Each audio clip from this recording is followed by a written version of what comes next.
Hi. Hello. Yun na. Ngayon po, tayo tayo dito sa isang sitas. Sabi po sa sulat ni Apostol Pablo kay Timoteo, sa Kapitulo 6, versikulo 11 hanggang 21. Ngayon po, alamin muna natin, ano ba ang pinakarelasyon ni San Pablo kay Timoteo?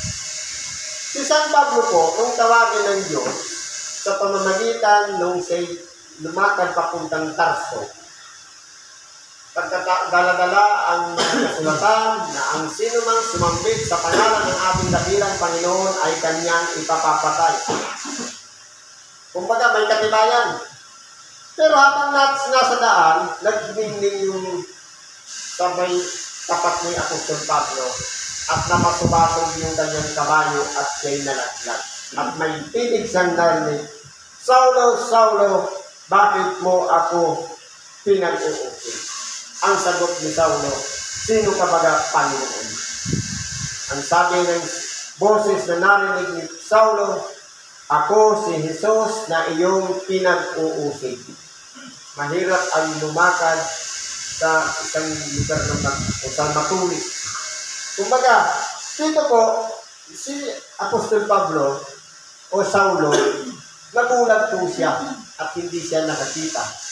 Kaya po, merong sinuko ang Diyos sa pamamagitan ng Espiritu Santo na si Ananias na ipatong ang kamay ni Saulo para magpanauli ang kanyang paningin. Pero kahit si Ananias takot si Saulo dahil alam niya si Saulo, pagamat hindi siya direkta ang pumapatay ng tao, kundi meron siyang karapatan na magsuko o mag-utos para patayin ang tao na sumasambit sa pangalan ng dakilang Panginoon. Kaya si Ananias, takot din siyang lumapit. Pero, nung sinabi ng Espiritu Santo kay Ananias na siya'y sisiglang hirang sa akin, naroon siya sa bahay ni nananalangin. Kaya po, hindi na nagdalawang isip pa si Ananias, kundi hinanap niya yung si Saulo at itinapon niya ang kanyang kamay. At parang may taliskis na lumabas sa ibabaw ng kanyang mga mata. At nakakita na muli si Saulo. At kinabukasan, nagsasalita na ng Ebanghelyo ngayon si Pablo na dating Saulo. Kaya po, sa panangaral ni Apostol Pablo, marami po siya nakumbinsi. Marami siyang mga naging tagasunod o naging tapat na nakapaligid ng palagi sa kanya. Nandiyan si Bernabe, si Timoteo, si Tito, si Aristarco, si Apolos, nandiyan din si Pilimon, at napakarami pang mga sumunod kay Saulo. Na dito po, kasama niya rin dito si Timoteo. Si Timoteo, medyo bata pa sa kalagayan. Kaya nga po, nasa pag-aaruga pa ni Apostol Pablo para hindi magkamali. Ngayon po, dito sa bagay na ito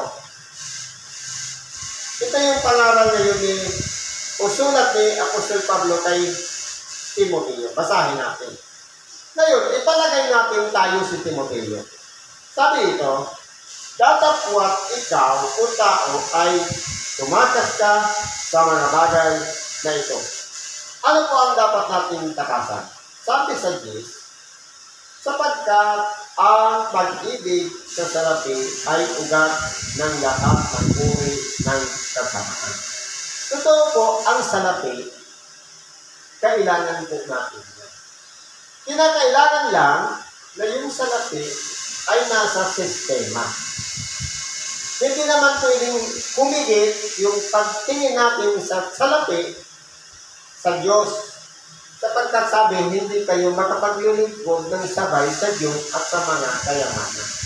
Kumbaga dapat may pagkakataon na nakapokus ka sa negosyo, may pagkakataon naman para sa Diyos.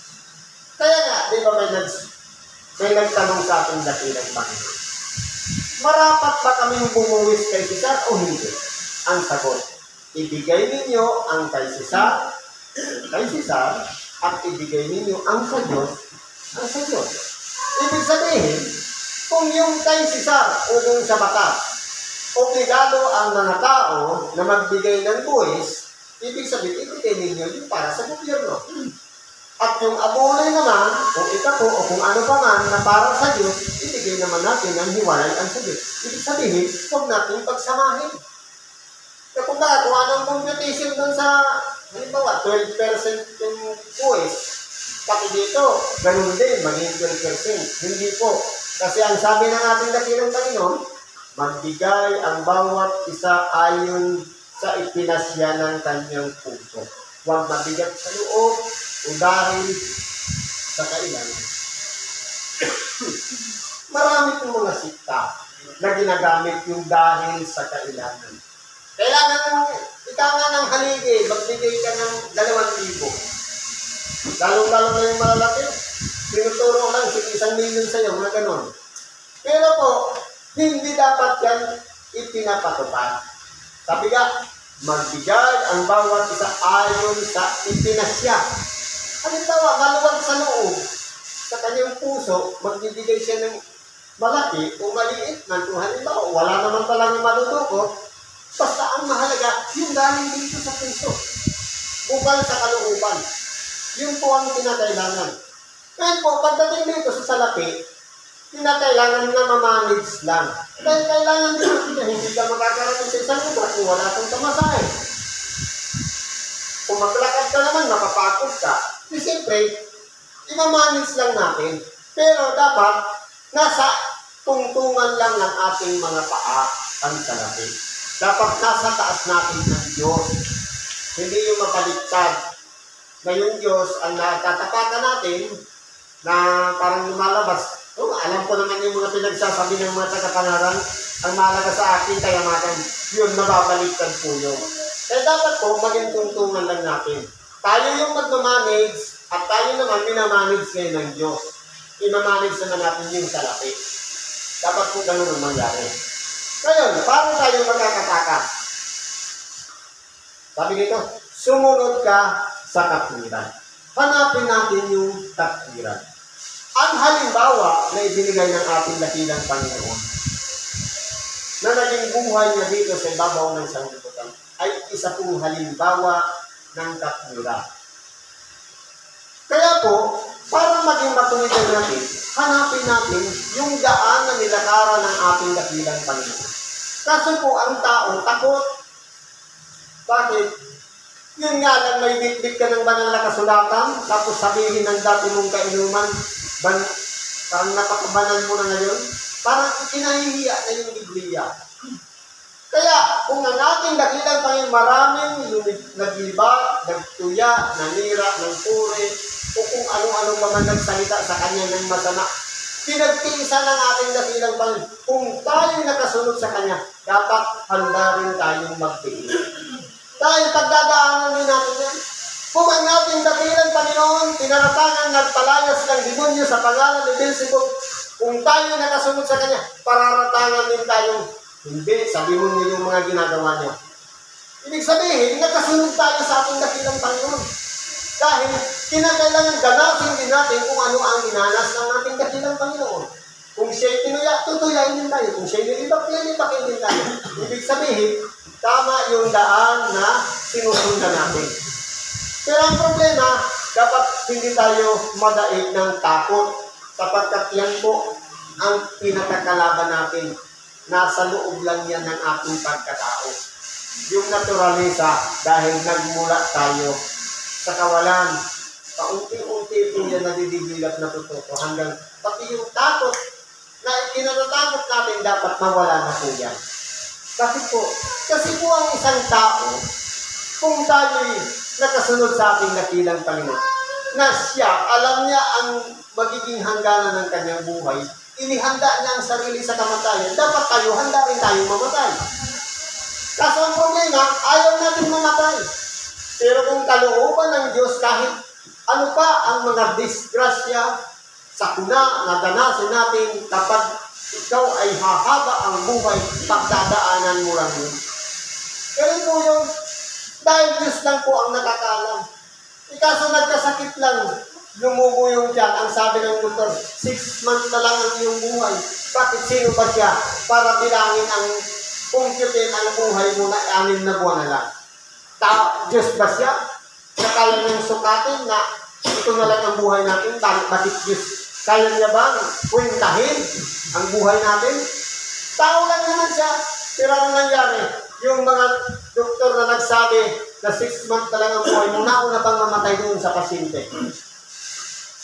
Totoo mo yan. Ano sabi nito? Sumunod ka sa katwiran, sa kabanalan. Ano yung kabanalan? Ang kabanalan ay ang paglilinis ng kalooban o paghingi ng awan. Kapag malinis na at tinatawag na ang tawag ng banal. Kaya po, kung titignan natin, mahirap po ang magpakabanal.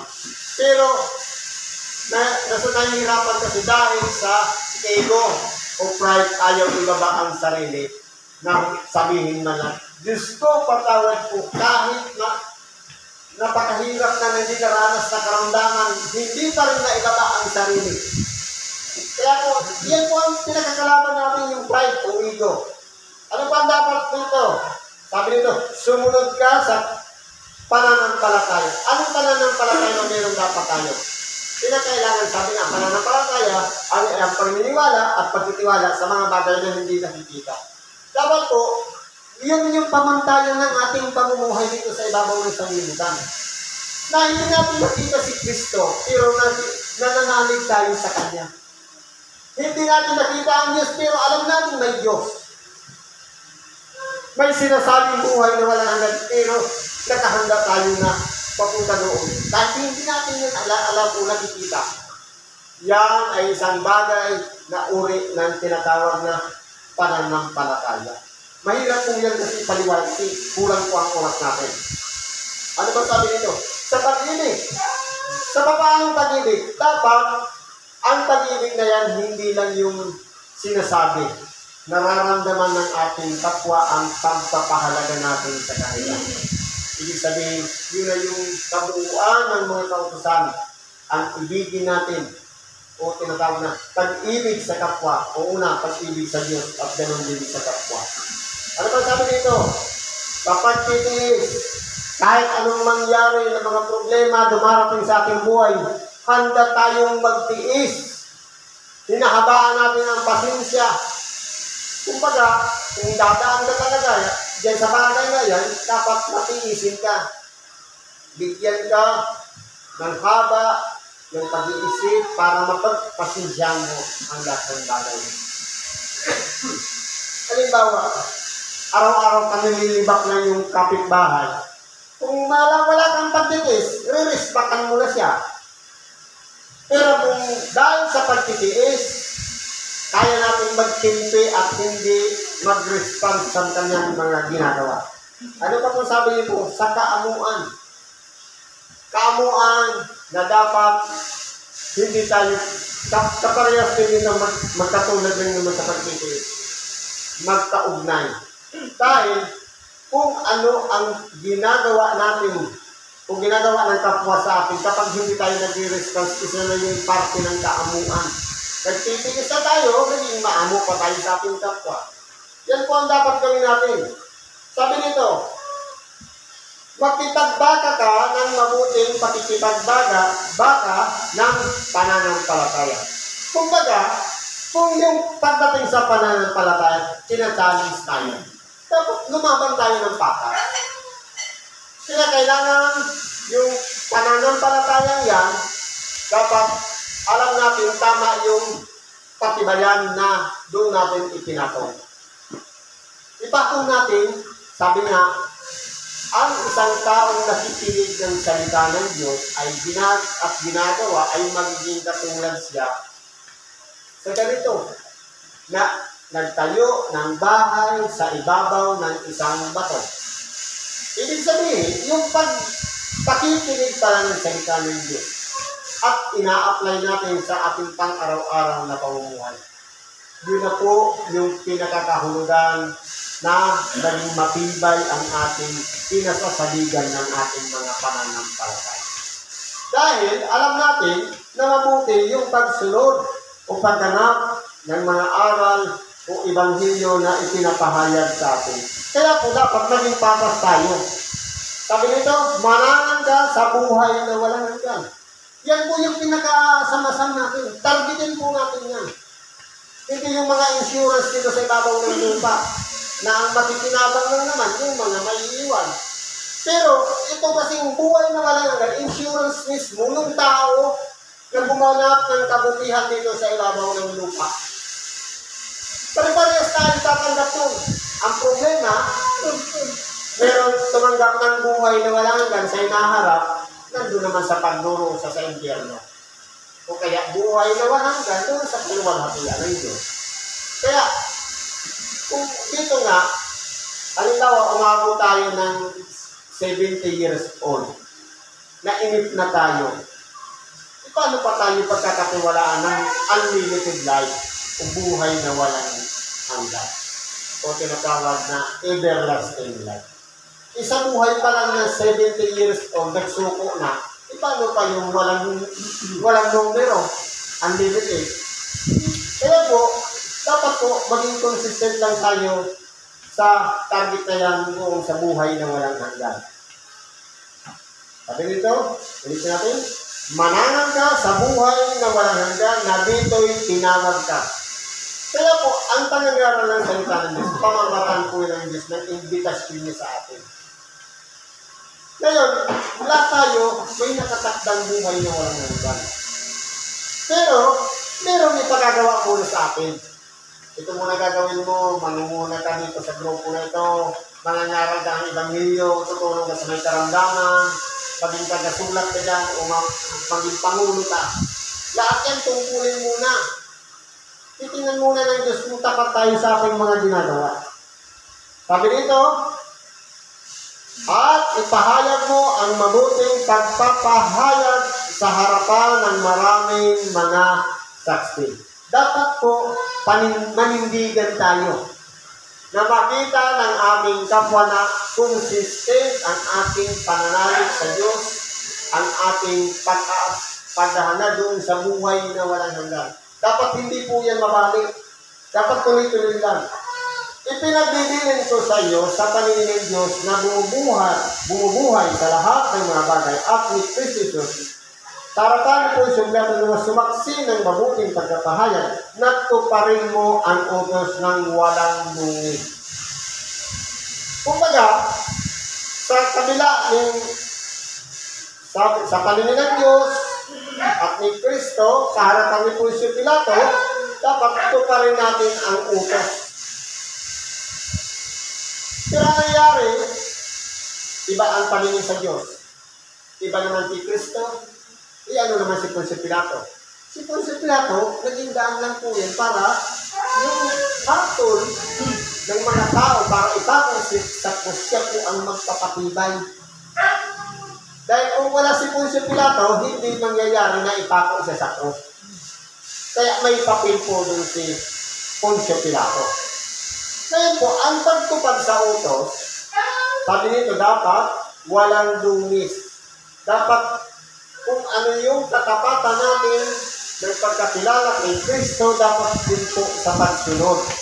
Sabi dito, walang kapintasan hanggang sa pagpapakita ng ating Panginoong Hesus Kristo. Ibig sabi sa Bicol, huwag mayo in puli.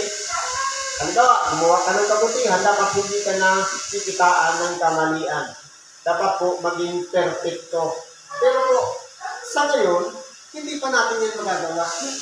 Dahil, meron pa tayong mga nakasanayang ugali na hindi pa natin maiwan. Minsan, bumabalik pa yan. Kahit sinasabi natin na bago na tayo, nagsisi na tayo, minsan po, may mga mali tayong isip. Lalong-lalo na kapag minunga tayo ng ating kapwa, minsan hindi natin nakukontrol ang sarili, nakakamura din tayo. Minsan, kapag siniraan tayo, naibabarangay pa natin. Ibig sabihin yan, wala pa tayong kontrol. Kasi kung may kontrol na tayo, kapag ginawa niya sa hayaan mo lang siya. Sabi nga, ang sumampal sa kanan, bigay mo pa ang kabila. Utos siya ni Kristo. Kaya kung hinahayaan natin yung pinagagawa sa atin, ibig sabihin yan, papunta na tayo sa kagiging ganap. Pero kung maliit na bagay lang, ipaparangay mo na, ibig sabihin, wala pa. Malayo pa doon sa na sasabihin natin na sa maraming saksi, yung pagpapahayag sa maraming saksi, hindi pa nakikita sa ating pagkatao. Dapat makita mo na yun. Sabi nito dito, nasa kanyang kapanahunan ay ipahahayag siya na mapalad at tanging makapangyarihang hari ng mga hari at Panginoon ng mga Panginoon. May tamang panahon po nun para makilala natin kung sino po yun. Si Kristo na ating pinananatilihan, sinasampalatayanan, at ating pinapanginoon. May kapanahunan kung makikita natin siya. Kung siya'y ibibigay na ng Diyos sa kanya ang kaharian. Dahil siya'y tatawaging mapalad at tanging makapangyarihan, hari ng mga hari, at Panginoon ng mga Panginoon. Pag sinabing hari ng mga hari, presidente ng lahat ng presidente. Panginoon ng mga boss ng lahat ng boss. Ano pa sabi dito? Na siya lamang ang walang kamatayan, na nanahan sa liwanag na di malapitan, na di nakita ng sinumang tao, o makikita man sumakanya nawa ang kapurihan at paghaharing walang hanggan. Totoo po. Pero yung mga tao noon, nakita ang ating dakilang Panginoon. Na sinasabi, anak yan ng anluwari. Panday lang yan. Kaya kung titignan mo, wala pong yung mga nakikita nating karikatura na si Kristo yung nakapako sa cross, yung may kasalan ko. Mistiso. Pag sinabing panday, siyempre, sunog ang balat mo. Makakaya mong pangbuhatin ng cross, tapos iakyat mo pa sa mundo, kung ang katawan mo'y mahina. Kaya ano itong nakikita natin? Yung karikatura nila pinapakita, si Kristo bayak. Yung panday, mas kurado. Dahil noon, hindi pa uso yung mga teknolohiya, siyempre, pag naglagari ka, talagang maghapon ka talagang maghapat ng lagari yan sa mundo. Ang panday, yung bit-bit ng martilyo, siyempre, makikisig. Walang mga karpintero ngayon na mga payak. Lahat yan, mga makikisig ang katawan. Kaya po, yung mga nakakita noon kay Kristo, sa darating na kapanahunan niya, wala pang nakakita nun sa kanya. Kahit ang kanyang mga alagad, hindi pa siya nakita. Andito lang naman yung mga alagad ng Panginoon sa lupa. Wala pang Panginoon ko. Aantayin mong nila yun. Ano daw dito? Kasunod. Ang mayayaman sa sanlibutan ito ay pagbilinan mo na huwag magsipag mataas ng pag-iisip at huwag umasa sa mga kayamanan di nananatili kundi sa Diyos na siyang nagbibigay sa ating sagana sa lahat ng mga bagay upang ating ikagalak. Ngayon po, kung aralin natin, bakit po ganito yung panangalita ni Apostol Pablo? Binibigyan niya ng karapatan si Timoteo na kapag may nakahalubilo siyang mayaman, ay dapat pagdiminan na huwag magsipagmataan. Bakit po? Ganito lang naman kasi kasimple ang kung unawain natin. Hindi ba tayo, halimbawa, ipinanganak tayo, halimbawa, 1950. Nung wala pa tayo, yung magulang natin, nagsikap, hanggang sa nakapundar, ng pag-aari, tapos isinilang tayo, naabutan na lang natin yung kayamanin na yun. Ngayon, para lang yung lumalabas na ipinagkatiwala yung kayamanan na yun, na dapat pagyamanin natin para makatulong tayo sa ating kapwa. Kaya po, itinuturo dito na dapat ang mga mayayaman ay huwag magsipagmataas ng pag-iisip. Na kumbaga, dahil sagana siya, lilibakin niya naman yung walang-wala. Kundi, kaya siya nilagay niya na mayaman para makatulong doon sa mga mahihirap. Kaya kung aralin natin, kung lahat siguro mahirap, anong mangyayari? sino na magpapasahod? Kung lahat naman mayaman, sino na maglilinis ng inodoro? Kaya kung dinina natin, ginawa ng Diyos ang lahat ng bagay perfecto, may kanya-kanyang tungkulin sa bawat isa. Kaya po, kung halimbawa, naabutan lang natin ang kayamanan, dapat manatili lang tayo sa kapakumbabaan dahil baka hatakin tayo ng kayamanan para mapahamak ang ating kaluluwa. Kaya po, ang pinapahalagan dito ni Apostol Pablo, yung magiging kalagayan na totoo yung mahirap, naligtas, dapat pati yung mayaman, naligtas din. Pero ang sinasabi ng iba, pag mayaman, diretso na sa impyerno, bakit? Hinatulan mo na agad. Hindi pa nga bumabalik ang ating dakilang Panginoon. Ang hakatulan ng ating dakilang Panginoon, yung depende sa mga gawa ng bawat isa. Kung halimbawa, naging mayaman naman, naging makapagin, at matulungin sa kapwa, wala yung pinag-iba sa isang mahirap na naging mabuting tao. Itong mayaman naman, naging swapang, naging mapagmatas, wala rin yung pinagkaiba doon sa mahirap na magnanakaw. Kaya kung titingnan po natin, yung ginagawa natin o yung bunga ng ating mga gawa, yun po yung pagbabatayan ng paghahatol sa atin. Kaya po, pinapahalagahan din dito yung mga mayayaman na huwag magsipag mataas ng pag-iisip at huwag umasa sa mga kalamanang di nananatili. Dapat umasa rin doon na tumanggap sila ng buhay na walang hanggan. Dapat hindi lang sa kayamanan. Dahil limitado lang naman ang kayamanan. Kapag namatay na tayo, ang kayamanan maiiwan pa rin dito. Sabi nga ng ating dakilang Panginoong Diyos, akin ang ginto. Ang pilak ay akin. Ibig sabihin, sa kanya pa rin talaga yan. Ngayon, ang tao, yung papapalit-palit lang naman ng henerasyon dito sa ibabaw ng sanlibutan. Pero ang pera, hindi na naman sa ibabaw ng sanlibutan. Hindi naman nadadala sa hukay. Ang bitbit lang natin, 4 na kanto ng kabaong. Yun lang naman. Minsan, hindi na nga natin alam kasi kapag namatay na, nabubulok na, pati yung ataon, saan napupunta yung kaluluwa. Ano pang sabi nito? Ano pang payo ni Apostol Pablo? Na sila'y magsigawa ng mabuti, na sila'y magsiyaman sa mabuting gawa. Dapat po, halimbawa, pinagpapala ng Diyos na tayo'y nag-i-improve o lumalaki yung puhunan natin, dapat i-share din natin sa ating kapwa. Sabi nga, mag-ipon tayo ng kayamanan sa langit na doon ay walang kalawang, walang anumang maninira. Nakatulad dito, sa ibabaw ng sanlibutan, pwedeng masira yan ng kalawang.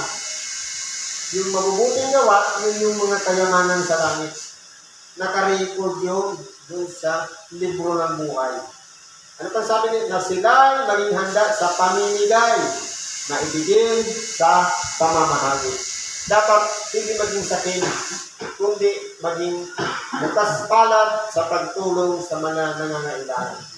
Na mga tipon sa kanilang sarili ng isang mabuting pinasasaligan para sa panang darating upang sila'y makapanangan sa buhay na tunay na buhay. Na dapat po, hindi lang yung buhay dito sa ibabaw ng sanlibutan ng asahan. Kundi, dapat maisiguro din ang sarili na kahit naging mayaman siya, meron ding nakatakdang buhay na walang hanggan para sa kanya na kinakailangan din yung tanggapin. Hindi lang yung mayaman, mga mahihirap, hindi lang yung palaging nasa simbahan ang dapat tatanggap ng buhay na walang hanggan. Kundi ang layunin ng Diyos, lahat ng mga nabuhay dito sa ibabaw ng lupa, tumanggap ng buhay na walang hanggan. Bakit po? Ano ang pinaka-purpose ng Diyos? Para masilayan natin, makita natin ang kaluwalhatian ng Diyos sa tamang kapanakinan. Na kaya tayo, sinilang ito sa ibabaw ng sanlibutan, para bigyan tayo ng danas ng buhay, at sa huli, tatanggap tayo ng buhay na walang hanggan. Yun po yung pinaka-plan ng Diyos para sa kanyang pagbabalik, na kapag ibinigay na niya ang paghahari sa kanyang anak, makita niya ang kadakilaan ng Ama at ang ating dakilang Panginoong Jesucristo na hindi siya nagkulang. Marami siyang sinugo na tagapangaral ng salita ng Diyos para ipangaral ang salita ng Diyos. Pero alin ba ang mas priority ng tao? Ang makinig ng salita ng Diyos o ang matukso dito sa ibabaw ng sanlibutan? Kung tayo po ay may pagpapahalaga sa aral ng Diyos at sa mga ipinapahayag na ebanghelyo sa lahat ng simbahan, ito na po yung pagkakataon na buksan natin ang ating pag-iisip, ipasok natin sa ating puso ang paghahari ng Diyos upang magawa natin ang lahat ng mga iniutos ayon sa kalooban ng Diyos. Ano pang sabi nito? Ipalagay na natin na tayo sa Timoteo. O Timoteo, ingatan mo ang ipinagkatiwala sa iyo, na ilagan mo ang mga usapan na walang kabuluhan at ang mga pagsasalungat sa maling tawag ng kaalaman. Dito po nagkakaproblema. Dahil may mga tao na kapag nakaalam na, marunong na, sa halip na ituro sa iba na wala pang alam, ang ginagawa, sila na mismo ang nagdidibatihan, nagpapagalingan ng kanilang mga saloobin. Yung karunungan nagtataasan na. Dapat po hindi ganun. Kundi, dapat yung mga natuto na magtulong-tulong para ibahagi na lang din sa wala pang alam ang salita ng Diyos. Hindi yung kayo-kayo magdiskusyonan dyan sa plaza o kung saan pa man. Sapagkat yan po ay wala pong idudulot na kapakinabangan ng kapwa. Hindi pa po kayo sa kapahamakan.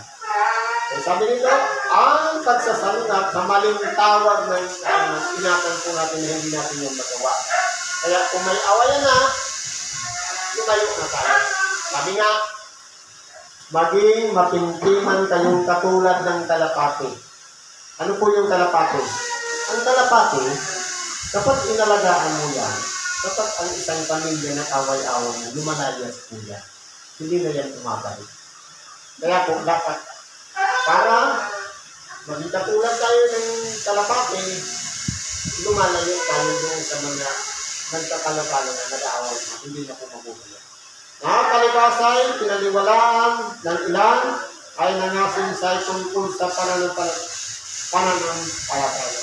Kaya po, meron po talagang ilan na nakapahamak tayo dyan. Pag-ingatan natin na hindi tayo masama sa kanila. At dito, ang biyaya ay sunuin nyo nawa. Dawal, pagpalain tayo ng Diyos. Ang biyaya ng Diyos ay malagana lahat sa bawat. At lahat ng ating pang-araw-araw na pamumuhay. Dapat makasalig lahat sa mga aral at utos ng ating dakilang. Siguro po, nandito na lang bahagi natin sa oras nito. Salamat po sa Diyos. Kaya naman natin mga kahilingan, idulog po natin sa Diyos. At pagkalooban niya tayo ng karunungan upang maharap natin lahat ng bagay at magawa natin ayon sa kanyang galunan. Salamat sa Diyos at pagpalain tayo sa isang magandang hapon sa bawat.